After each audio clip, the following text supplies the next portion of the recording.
The Trump administration wants to end a long-standing agreement in which the government said it would provide basic rights and services to migrant children in its custody. The nearly three-decade-long settlement, known as the Flores Agreement, requires immigration officials to hold migrant children in facilities that are safe and sanitary. The government also has to provide them with access to lawyers and ensure that they receive an expeditious release from government custody.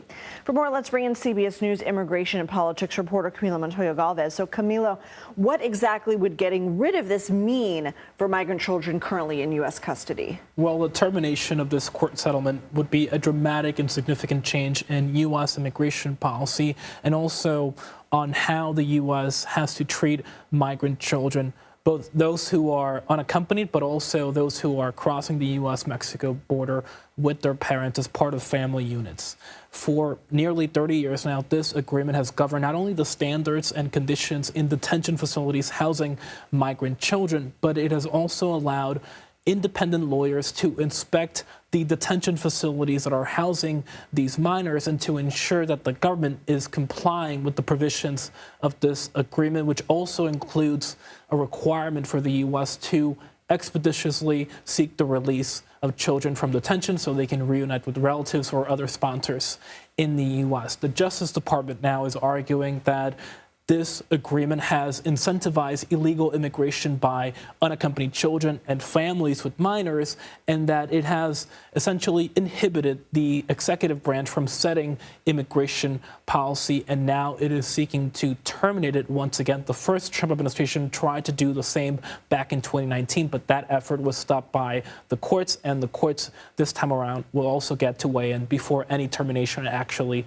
takes place. Okay. Mahmoud Halil, the Columbia University graduate who was detained in March, faced a hearing in immigration court Thursday. What happened? We're still awaiting on any updates from Mr. Khalil's lawyers and his legal team.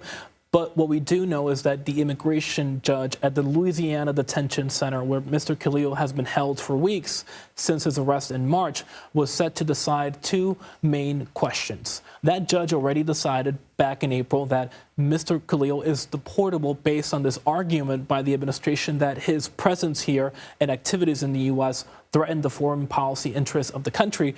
But she also has to decide whether the administration has sufficient legal grounds to argue that he is also deportable based on the argument that he committed immigration fraud by failing to disclose certain information in his green card application. The second motion the judge had to decide on is whether Mr. Khalil qualifies for asylum or any other protection from deportation based on the argument that he could face persecution if he is deported from the U.S. So once we get that update, I'm sure we'll be back here discussing that issue again. Sure we will. Jimena Arias Cristobal, who was mistakenly pulled over in Georgia, That's right, but ultimately detained because she's accused of being in the country illegally, had a bond hearing. When do we think she'll be released from custody? Well, I spoke to Jimena's mom this afternoon, and she told me that Jimena is set to return home tonight at some point, that the lawyers were able to post a $1,500 bond that was set by the immigration judge because, again, the judge found that even though she's deportable because she's in the country illegally, she was not a flight risk or a threat to public safety and could continue her immigration proceedings outside of a detention center. So she could very well come home tonight. Okay. Camilo Montoya-Galvez, thank you.